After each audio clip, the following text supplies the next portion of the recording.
So this leader was founded in 2014 and actually started a hackathon. I understand Ian was running hackathons as well. And later has become a leading marketing platform for Instagram with over 2 million of the world's top brands, agencies, and also influencers. This includes YouTube, NBC News, Wall Street Journal, Rolling Stones, and Financial Times. And aside from this, he is also responsible for leading the engineering team in software development, as well as spearheading machine learning initiatives.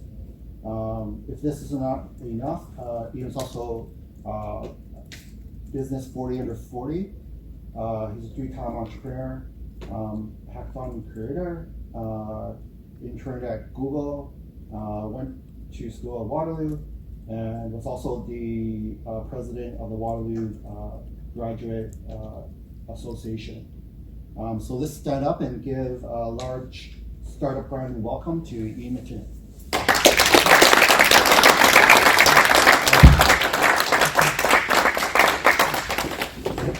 You gotta go pretty deep in the LinkedIn profile to find the Waterloo president of the student union stuff. Yeah, we go deep. Right? Yeah, yeah. I hate how long ago that was. So let's unpack all of this. Let's take it really far back. Right back into like your childhood. Were your parents entrepreneurs? You grew up in that kind of family? No, my dad was an engineer though, which I think kind of would have affected more things there. We were definitely not a risk-taking family. You know, my mom worked for various public employers and my dad worked for an engineering consulting firm, so it was not, you know, something that was in my blood to say. The nerdness was, but none of the entrepreneurial stuff would have been. Right. But yourself, where you were like selling lemonade or you're breaking things? No, that's I know there's like this thing about the entrepreneur has to kind of be this person from day one. I wasn't. Right. I kind of had an interest in doing because when I went to university, started university, or rather right before I went to university was kind of the .com bubble era, and then the crash, and it crashed right before I was starting school for computer science. I'm like, ooh, it actually is a great time to start the program because like sure things are bad, but you're not getting a job on year 1 of university, you're getting a job on year 4. So, you know, by the time it was, you know, done, no one talked about the .com bubble burst. But I kind of like the idea of all these .com guys maybe getting rich overnight, and you realize that could only happen in the 90s. That doesn't happen now, where you can fleece a few investors and make that kind of money. No, I shouldn't say that. We did a pretty good job at it. So. I remember those days. I was just talking to Chris about. I used to work at a company called Stockhouse, and then the whole crash happened in '99. That's that crazy growth in the whole ad model. So going into Waterloo. So why Waterloo? Because it's the best tech program in Canada especially for computer science. And I got into it, which was not a sure thing. Again, this was like when I got into it and got the big envelope, that was a big thing for me because I knew like, okay, this is the best computer science program. It was only like 2 hours from home, so it was a really good fit. It's, you know, one big nerdocracy, and I knew like that was kind of where I wanted to go to school, and it was going to fit what I wanted to do. And I always wanted to do computing, and even when it was like the .com crash, it was okay. I'm still doing this. I'm still on this ship, even if it's sinking. And everyone was worried about all the jobs being outsourced to India, and there was all these like dire predictions because people were getting laid off, and then it just turned out to, you know, it was actually really good because all these people who would have gone into computer science went into business instead. So career-wise, like people around my age, there are just kind of this weird smaller number of them because everyone was like freaking out and not going into it. So there's just less competition around guys my age if you're trying to get a job. There are a number of people coming out of those programs then. Oh, nice. So were you born in Vancouver, or you were kind of on the island or the East Coast? I grew up in Whitby, Ontario, outside of Toronto. I moved here like after school in 2008. I had never actually, the first time I was in Vancouver was when I was interviewing for a job out here. So. Okay.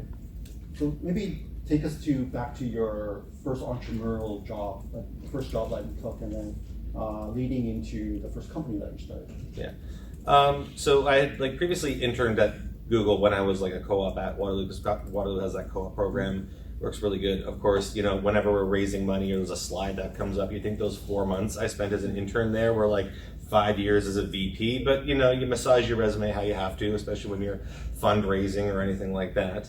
But when I wrapped up grad school at Waterloo, I always knew I wanted to do a startup. I didn't quite exactly know what the steps are, because there's no like application you fill out to be an entrepreneur. You just have to figure it out. But you're like, okay, well, I'll go work at one. I, took a job out in Vancouver doing that, and it was right before the Olympics. So it was like, all right, let's find an excuse to come here. I also knew it was going to be easier to start a company in a country where like I'm a citizen or a permanent resident, as it may were. If you go down to the US, I don't know how that was going to work out. And I was interviewing in all these places. It just would have seemed so anticlimactic to end up in Toronto. So, all right, mountains, ocean, let's give it a try. I basically moved here on a whim because I took this job that first job about a week before I finished school. It was kind of like, screw it, let's try this new city, and that was 11 and a half years ago. So, yeah, there's like these people in Vancouver, I think, move out here, and every year they're like, oh, maybe one more year, or maybe one more year. Not about to have a kid here, so I'm like, okay, maybe at least 2 more years, I'm here for a little while longer anyway. Okay. So do you, the stigma around, Vancouver being quite conservative, people going down to the valley, or even people going to Toronto or Montreal. What are your thoughts on that in terms of you've been here you said 11 years, right? And so what have you seen? I'm sure that you've seen a lot during that time. What are some of the challenges that you've encountered, and also some of the wins that you've early on, it doesn't even really matter. You might have other people go other ways, but until you get recruiting, you don't really see that issue. If you're in the city, you have a co-founder team set up, you're fine. You don't have to worry. There's always going to be tech talent moving in every which direction. I know a lot of people went down to the valley and then moved back. They have a phrase like putting in time in the valley, like it's a prison. Pretty much everything you don't like about Vancouver is worse in San Francisco.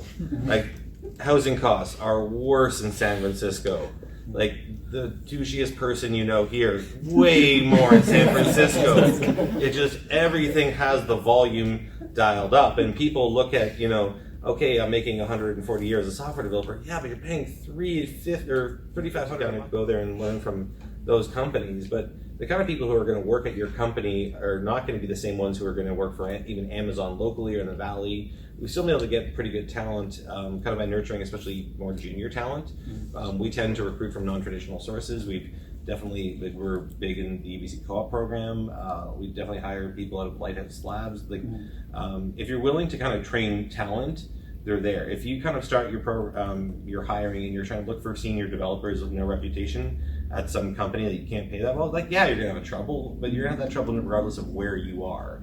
If you're willing to train up juniors, a year from now you might have an intermediate and they're already where you are. If you're looking for seniors, even now we have trouble finding senior talent because there's no such thing as an unemployed good software developer. You have to poach them from somewhere else, or you have to get them when they're intermediates and make them senior developers.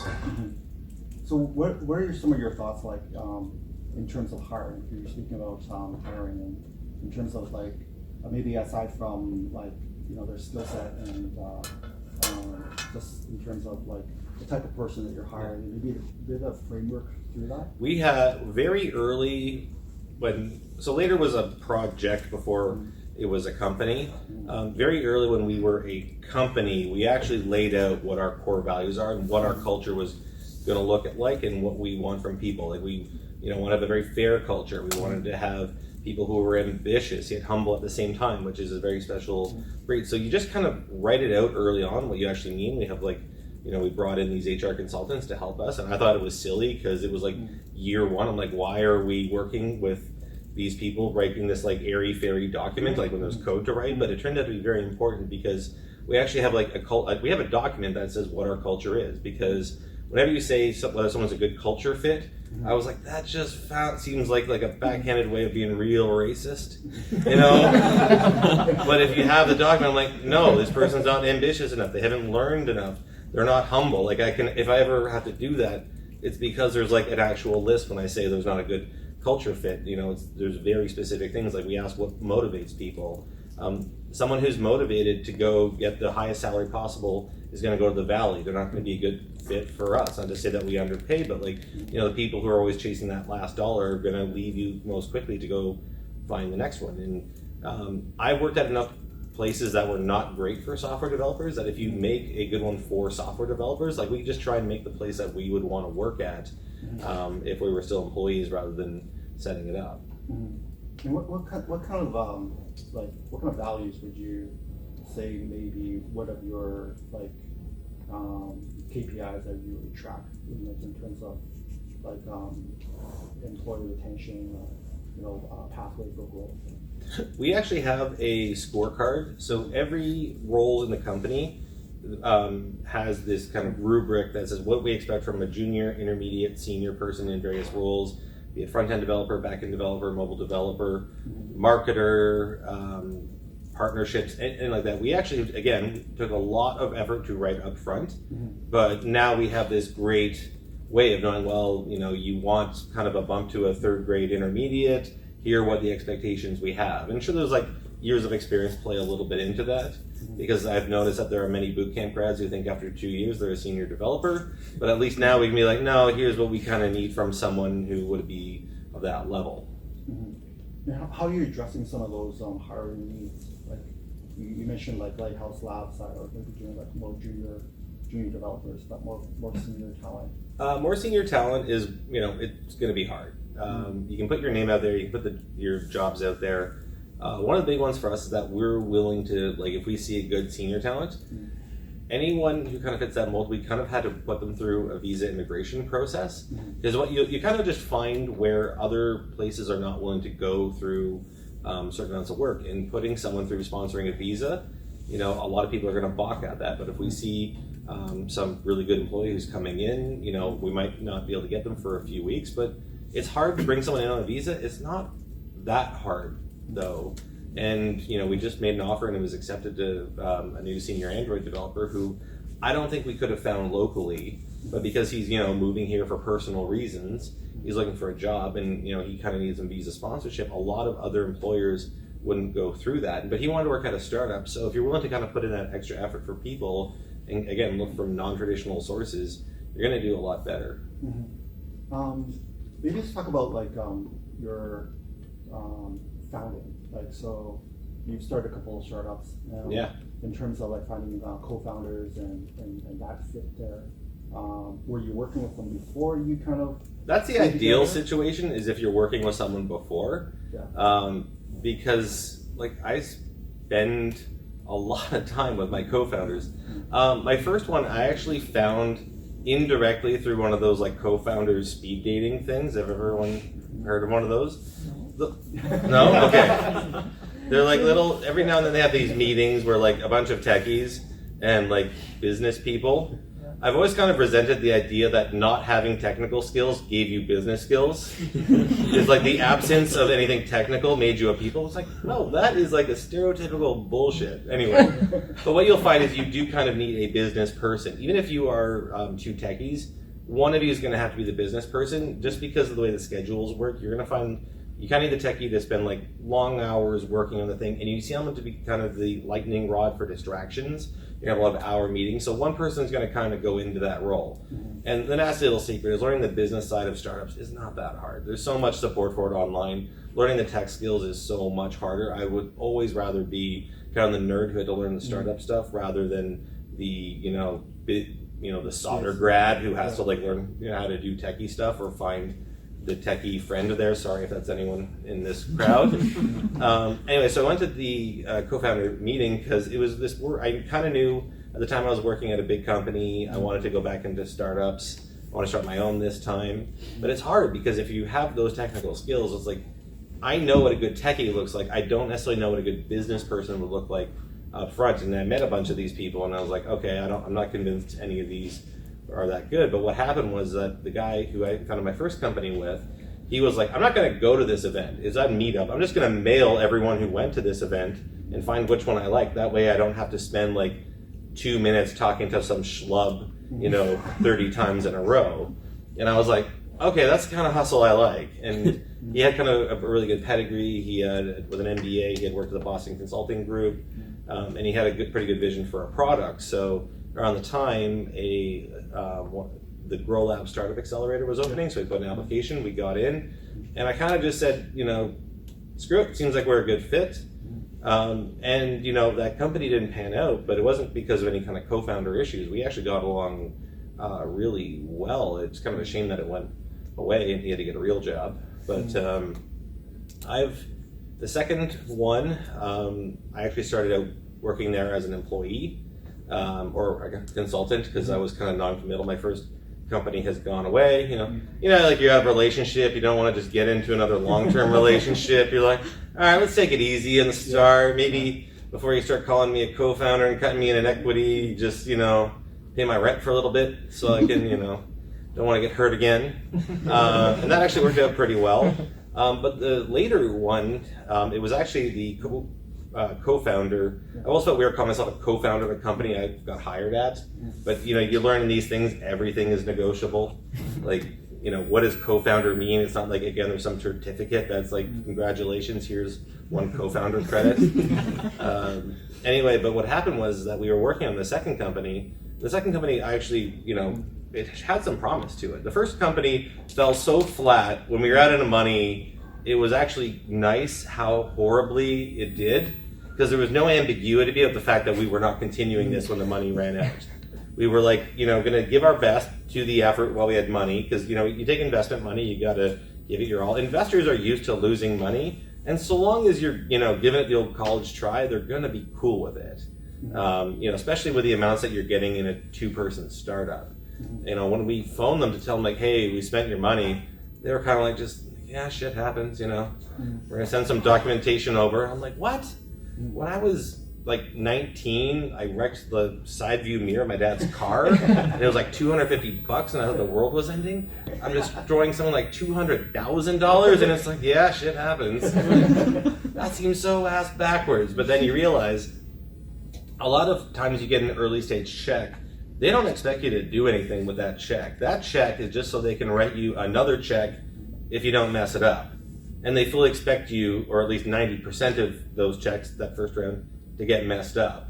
This is when you realize how venture capitalists think. They're doing like lead generation by writing small checks. Space that we were in. So anyway, the second company was actually doing pretty well. Not like great, but enough that really I could see how this would, we could cover expenses with this. I could see how, with a lot of work and time, this could get to $1 million a year business. The problem was we started later kind of on the side, and you have one thing kind of growing like this and the other kind of growing like that. Eventually you have some hard decisions to make, because it's hard to leave something that's not, and it was fun. It was a corporate team building scavenger hunt app. I enjoyed doing it. It was just fun to do. But it was like later was just going harsh. So the co-founders for later was my co-founder from that one and 2 other people that we, from a different startup, we met at the hackathon where it was conceived. So there's 4 co-founders for later. Yeah, it's a lot. Well, I'm balanced at like 6 or 7. Right? Yeah, but those guys are crazy in their own special way. If you ever come here, they're an interesting bunch. So just in terms of cohesion, what kind of keeps the group together, and in terms of what kind of gaps are each person kind of filling in? The nice thing about our having 4 co-founders, I've actually kind of, I don't know what the right number is, because I can also I can feel like 3 is not enough and 4 is too many. So maybe the right number of co-founders is like pi. Because I think it's closer to 3 or the 4, but it did allow us to have a pretty broad skill set. Roger, our CEO, MBA background, has done a lot of product work. Matt, who kind of runs our marketing efforts, had done some product and a lot of growth hacking type things. I've done the engineering, and Cindy, she's a designer. So we had designers on the founding team on day one, and not a lot of teams will have that. And a lot of people tell me well, later looks so beautiful aesthetically. I'm like, well, yeah, because Cindy would kill us if it didn't. She is very adamant that it's sometimes to a fault. We sometimes worry okay, does she just want a really good a semi-functional piece of art? But this is where kind of everyone having their interests, like, well, it's got to be functional, and we kind of have something that works. So perhaps take us to, so you were an alumni of like Launch Academy, right? So it was later. Yeah, we were founded in Launch Academy. Like, there are companies that go into Launch Academy, both Thinkific and Mapdash, which were kind of the founding companies that became, the synthesis. We were both in Launch Academy at the time. So all four of us were in Launch Academy. The hackathon came around, and we were like spitballing ideas. And I have this like Evernote note of like crappy startup ideas. I recommend everyone have like a note on their phone that's like crappy startup ideas, and just write down everything you have. Because 48 hours later, you're going to realize like, oh no, let's pretend I never wrote that. But every now and then you're going to like, okay, this is not that bad. And we originally had this idea because at the time in 2013 for Instagram publishing, they only had a read-only API. You couldn't publish content from it. And I remember just thinking like, well, what if like I had to do something to make that better? What if like it was like a push notification and on the iPhone app it handshake over? It was this dumb little idea, I thought. And it wasn't until we were kicking around ideas for the hackathon when I'm like going through my note of like dumbass app ideas, and there's gonna be crazy ones on there, like a Bluetooth app that like broadcasts what you're wearing, so if people are seeing you, you're advertising to anyone within Bluetooth range. That was an idea on there. It's a horrible idea, but it was in there next to the one that became later, so you never know. So I was reading it off, and when I read that one, I'm like, oh, something about Instagram publishing. Matt, our marketing person, he was like, okay, he knows somebody who was like a brand manager for some clothing line that was targeting millennials. And of course, 2013, millennials were like, the new thing. And now this Gen Z crap, that's but they're with their TikTok instead of their Instagram.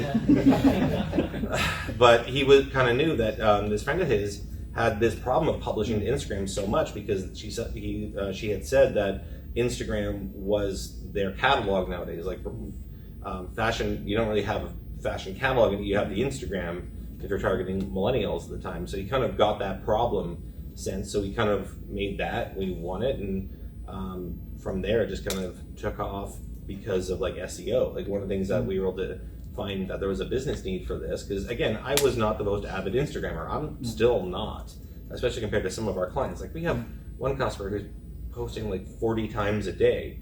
We call their account the stress test. Whatever we roll out, we kind of like look at their account and like if it works for them in their 40 posts a day that they're spamming to their followers, then it's gonna, whatever we have works. But I kind of just knew that they kind of vaguely had this problem, and you have to sometimes solve problems that aren't your own, that you might only have a vague interest in. But what we learned is that a lot of people were Googling for how to schedule Instagram posts, and there was like no competition on Google for it, either with ads or with organic traffic. And that's like a real cheap way of knowing that there's a market need for something. If you go into an ads tool, see how competitive a certain phrase is versus how many people are Googling it. Because if a lot of people are looking for something and they're not finding it, you've also kind of solved your problem of how you're going to find your initial customers, and Google is a great one for that. So after we launched the initial versions after the hackathon, we had a sign-up list of people waiting for this app before we even launched it because of a landing page we launched at the hackathon along with our initial product. And how many people were on that list where you were running through like your initial kind of like validation? Was it? I think it was when it was. Oh, thanks. I think it was 20,000 when we launched, because we made the product and we were like, okay, we'll run with this little silly Instagram half publisher. And a lot of people thought it would publish automatically. But what we realized that there were enough people out there who had this Instagram problem so bad that they would not actually mind this whole push notification publishing flow. And those were the ones that were like, yeah, it's not perfect. It's not what I get from the Twitter, the Facebook APIs at the time. But right now I'm using Dropbox. And as we said, if you kind of gave that phone you'd use for publishing to your intern, who just kind of like get the push notification, open it, publish, download the image just in time, copy the caption, put it into Instagram, which is a manual step. But if you give it to an intern, all of a sudden it became an automatic step for the rest of the company. Oh, nice. So, I guess like in terms of later, as you did some initial seed round, I understand, right? Yeah. You did one round and you mentioned you did another. We did kind of an angel and then a seed round. Our angel investors found us, and to this day, I have no idea. The high level story of later, it was fall 2013, we had the hackathon. We launched it in about spring 2014. Summer 2014, this thing is growing like gangbusters by like 10% a week. That's crazy. Of course, it's growing from like 10 daily active users to 1,000 through the summer. But if you're used to like eating a lot of sand with various startup ideas, seeing that makes you pretty happy. So by the end of the summer, what we were realizing is that all these services that have like free tiers, like Mixpanel and Heroku, they were about to start to get a little more expensive than you'd want for just 4 people with a side project. And we were kind of realizing that we're making a business product. Maybe we should turn on Stripe and paid plans. Maybe not get people too used to the idea of it being free. But you have to incorporate, and then you have to like have the talk among co-founders, which is not unlike the relationship talk of like, okay, what are we? Because right now we're just 4 jackasses who have like little bits of intellectual property all kicking into the same pot.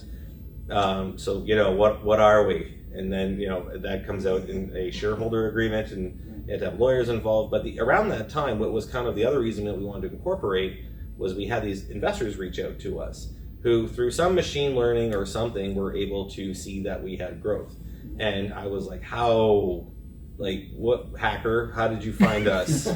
How do you know that we're doing this? And they were like, no, it's a trade secret. And that's our investors. They were just like, this is what their competitive advantage was, is like finding these companies that have early stage traction. They're like, are you looking for an investment? And we're like, well, we have to incorporate this thing, otherwise there's no one to write a check to. But all these things were kind of coming together at one time. And we had decided like, okay, we're time to go full time on this. And this is, like beginning of 2015. So like later had launched and had been a some degree of successful for almost a year before all the founders were full time on it. Like if I have one regret, it was not going in earlier. But again, we had this other product that we were working on. We kind of owed it to the investors to, I think we ended up finding a solution to be like, all right, we're dropping this one. And on the Thinkific side, like Matt was a founder of Thinkific, and Thinkific is now another great Vancouver company. So he ended up kind of stopped being a co-founder there and became a co-founder for us. Like he ditched his brother, man, that's cool, to join us. And Cindy was a designer there. So like getting everyone on board was because we were like, okay, well, even though we're making some money, and like the first month when we turned financing on, we made $20,000. And like this was just more money than God. For someone who had like never made more than, I think even Mapdash had made like $1,000 in, or maybe 2 in a month, which again, compared to 0 is a lot. But 20 the first month, we're like, that's so much money. Like we can like totally afford to eat ramen and live, off of this. But we're like, okay, maybe we don't want to like, we want kind of a safety net, and we might want to hire more people. So we started looking for, we had that angel round, which kind of covered the founders gathering the guts to do that. But then we kind of was looking for a bigger seed round in order to finance things. So we raised $1.3 million in August 2015. It takes a while, even when you have the early traction that we did, finding investors that kind of work for you, because not all investors invest in all things. Like some of them are like, no, we've already got a position. In 2015, like the social media management space was pretty popular. Like there's, it's a very, even now especially, it's a very competitive space. You can name a few competitors of ours. They were definitely there. They were always worried like, well, what if someone just takes your idea, which happened, but we're still here, so. So you mentioned like competitors. I did some research and I found 7, probably. Oh, I bet I could find more than that. Probably more than that, but like maybe talk in terms of like your initial vision. Like like there was a lot of rapid growth. You mentioned like 10%. It was a week after week. No, we don't have that now. That'd be crazy now, but especially at our size. Whenever you're pitching to investors, you have to have a vision. But sometimes you don't have a vision up front. Like you just made this cool thing that like worked pretty well and people are using, and you're just happy about that. Because sometimes you have to like go back and like tell a story, because they always say like your company has to tell a story. But what they don't tell you is a lot of times people are going back and like re-editing history.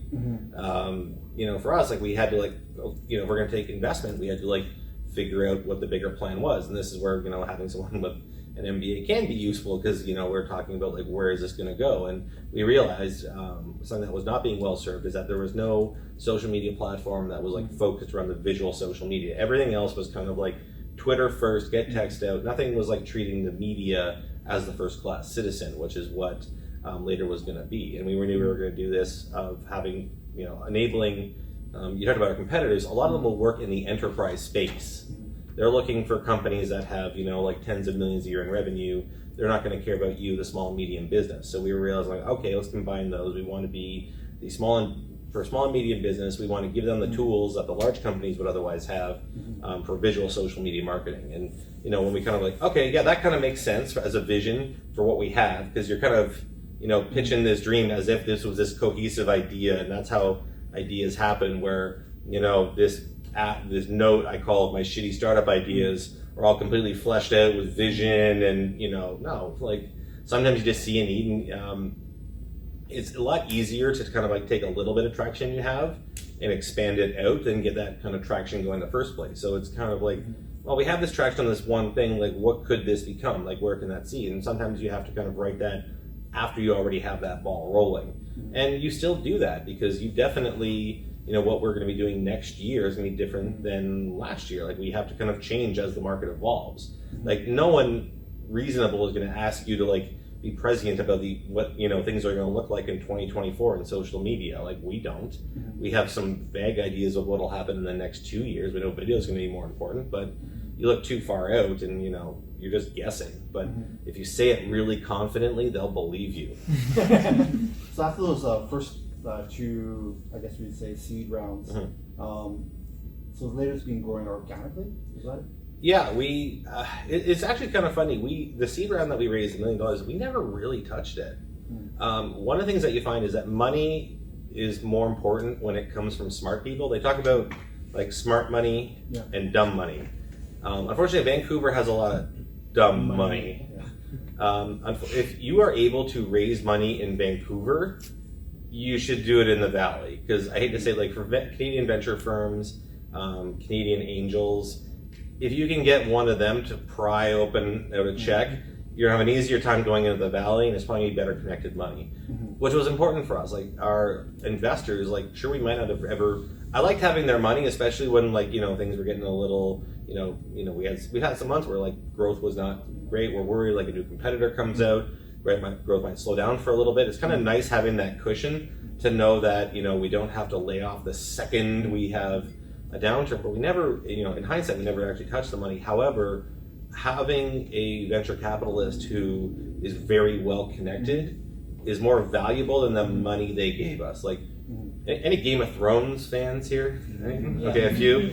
You know how like in Game of Thrones when you have, you know, two houses and they're gonna have an alliance, they do it through marriage. You have to think of like sometimes you taking money is like the wedding of like, okay, we're now like aligning our two households. So sometimes it's about like you need that alliance with somebody who knows the corp dev guy at Pinterest. It's not as cool as like the houses, but that's always what I've thought too. You're binding your houses together in common interest, and nothing will make someone want your company to succeed like them having money in it. So yeah, unfortunately, someone who made their money in real estate in Vancouver is not going to be able to help you with that in tech. And there's an AI. Is there an AI component to? There is, but like I did computer science grad school. I know what AI is. I know what it isn't. I also know there's like AI, the branding, and we definitely do some AI. But the part of me is also like we do linear regression. But I realized that a lot of like what you consider like stats is now AI. You know, like we have these things to determine what the best time to post is. We've definitely dabbled in other features like that, mostly around analytics. But I'm always reluctant to call things like, you know, AI, because I could hear my old thesis supervisor being like, "Oh, really?" You know, no.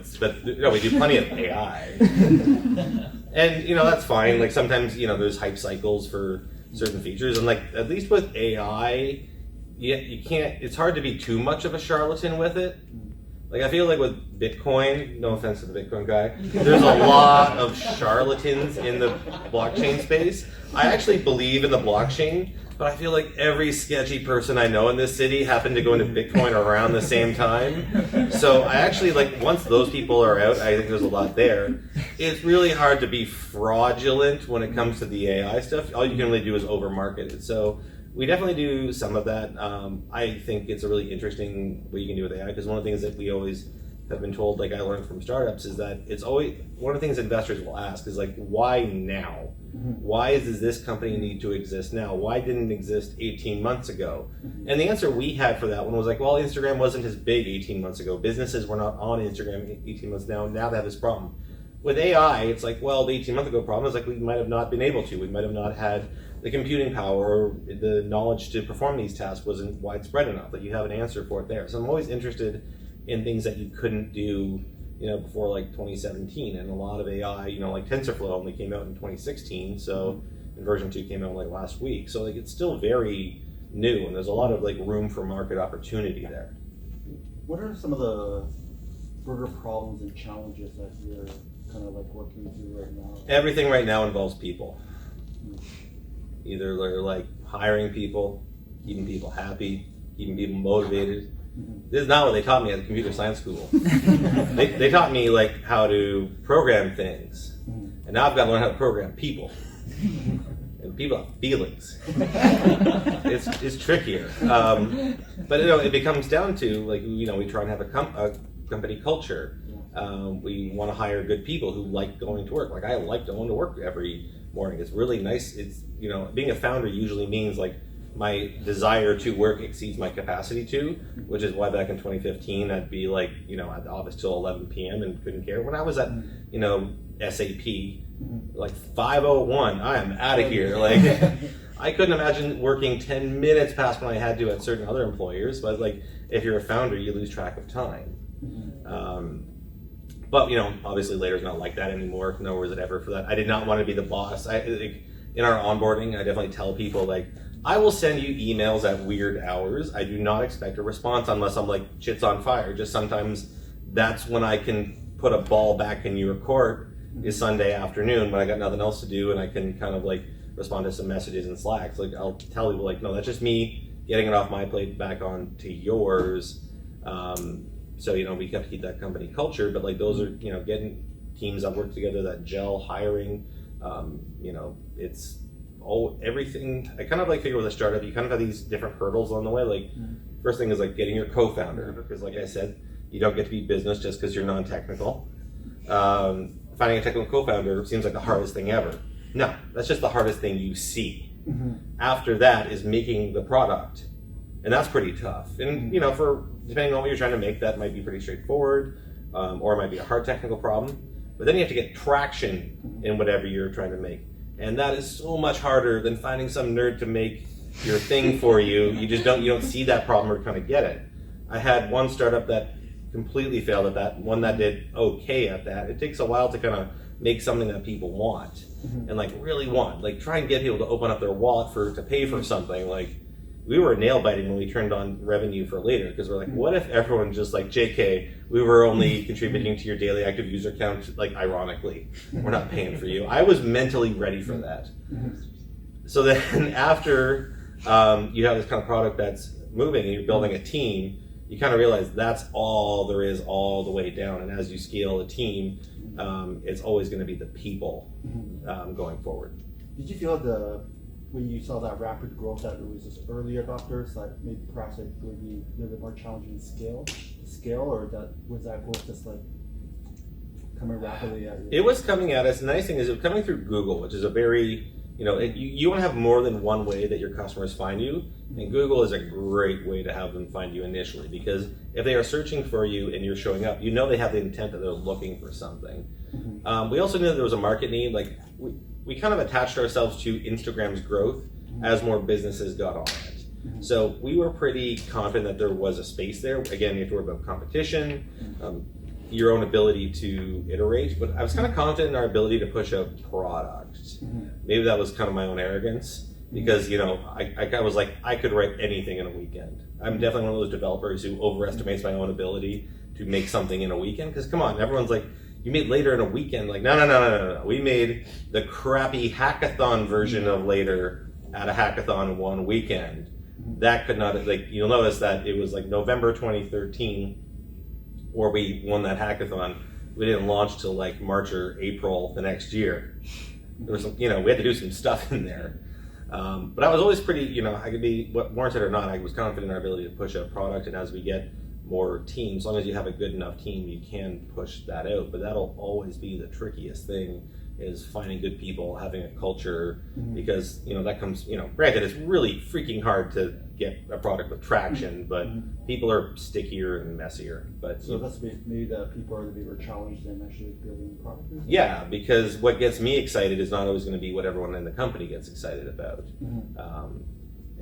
How does that culture evolve as you're scaling? Or? It has to a little bit, because certain things we do are just not going to work at different scales. Like one of the things that we do at Later is there's no, in terms of office seating, it's a very simple thing.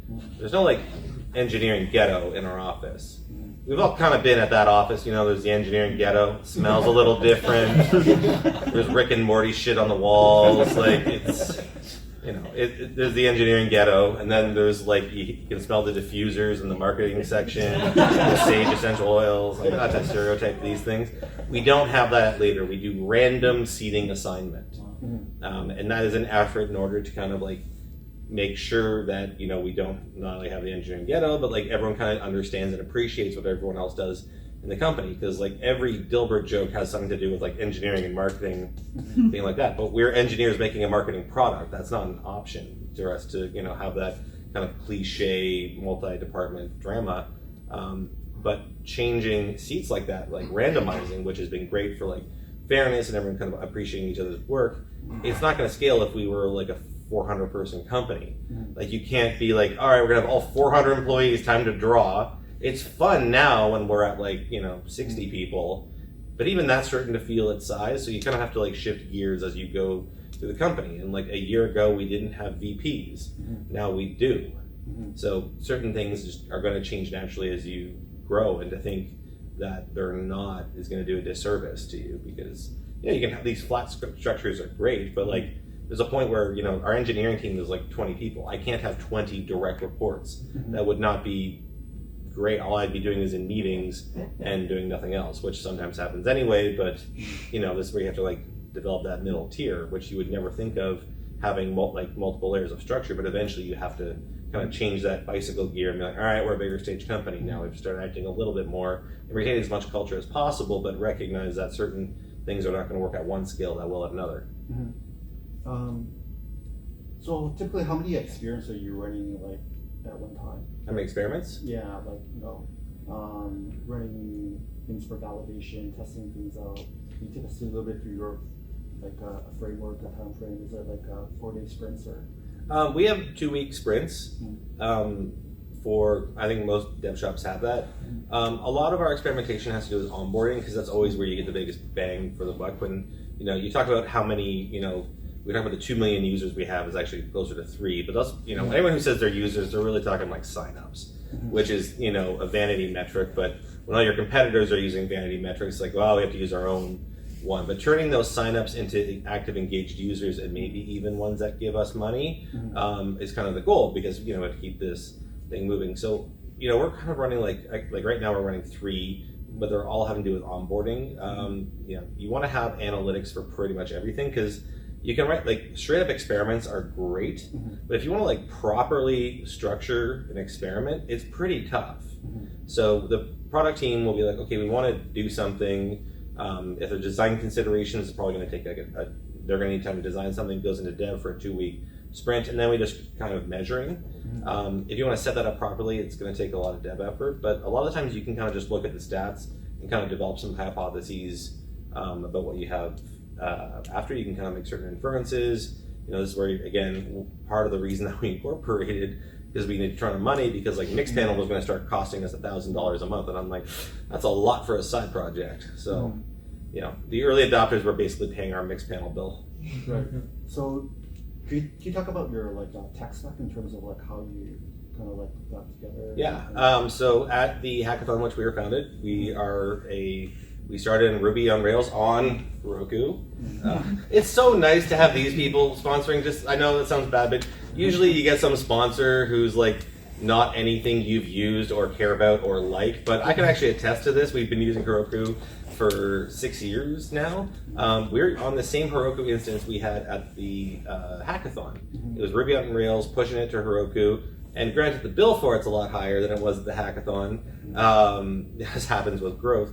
We're still using that same stack. We are a Rails monolith. There's a few services we have around Node.js, but one of the things that I've seen at a couple of companies is that you kind of get people doing the resume-driven development, where they're using Go or something they don't really understand just because they want to try it out. I hate to say it, in 2013, by then Rails was getting a little the hype cycle had kind of died down, but we can always find Ruby programmers. I like working on it. And anyone who's kind of said, oh, it doesn't scale, I'm like, it's been scaling fine for us. That has not been a problem. And I find a lot of people worry about scale before they have to worry about scale. Finding you should be lucky to have scaling products or problems for your tech ones for your startup. That means you've got so many people using your thing that your tech stack's breaking.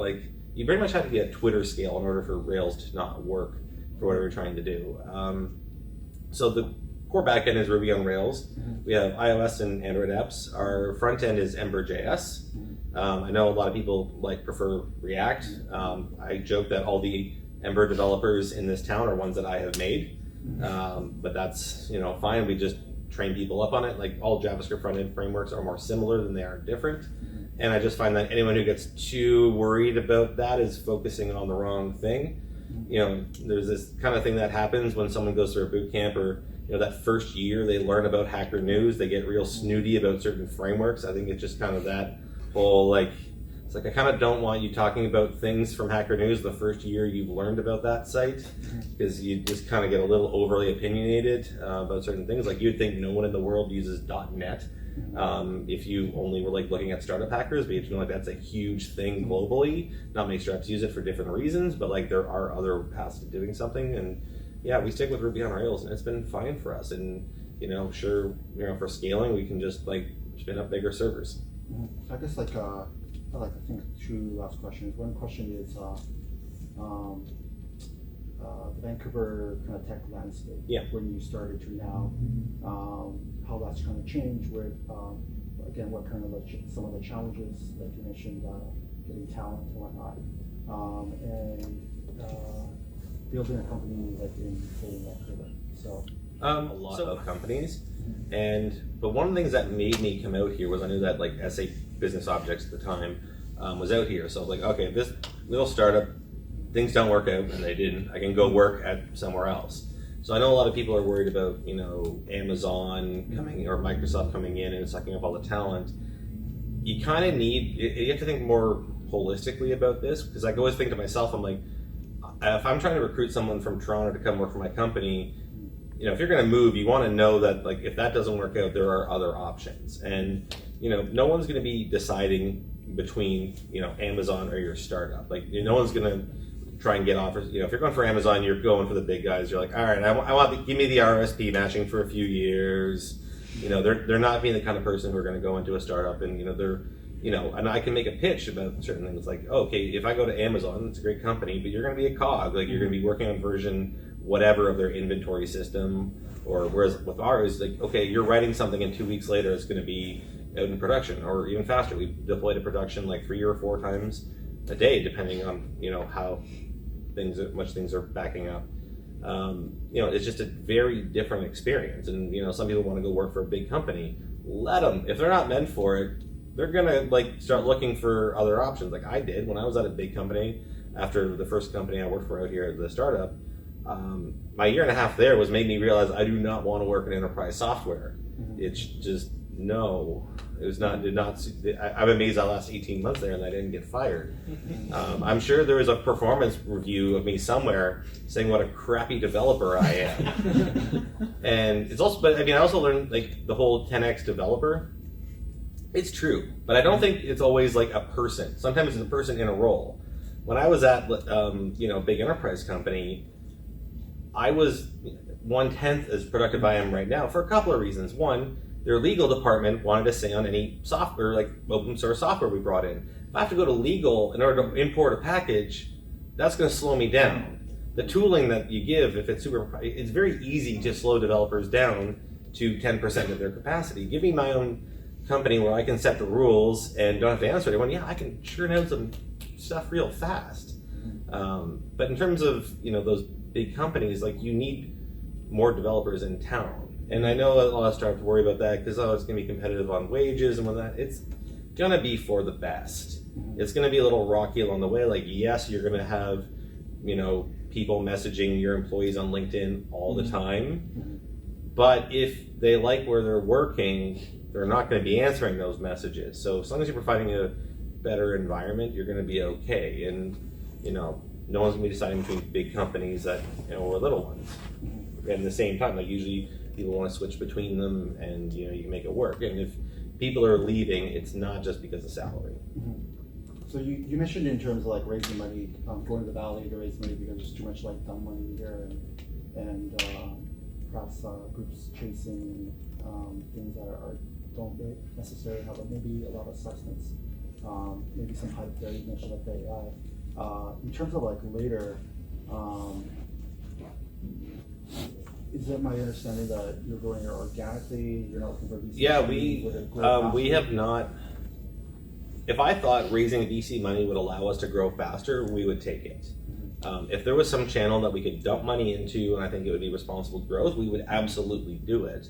In any other company, they would hire a sales team, they'd hire account executives, because we were so early on focused, we knew we were going to be SMB. We're like, well, we don't want to have a big sales team. We're going to let our space is even more competitive at the enterprise level. So let's focus on these underserved SMBs and try and bring more of the tooling that the enterprise customers have down there. So because you don't need to hire this big sales staff up front, which also changes the culture of your company. If you have, half of your company being salespeople, it's going to change what kind of that company is going to look like, because now you have all these salespeople who have to hit their targets, and salespeople have kind of their own kind of culture, where I like to think ours is kind of a nerdy dev one, and not that those can't coexist, but it's really hard for, when you have the whole health of the company on the salespeople, they're going to be the most important thing in that company. Whereas if your most important thing is the product, people who make the product and market it are going to be the most important thing. That's what we kind of want to keep towards. Okay, nice. So that concludes today's fireside chat. I'm going to open up to questions. So feel free to ask any questions to you. Okay, you're going to pick them up?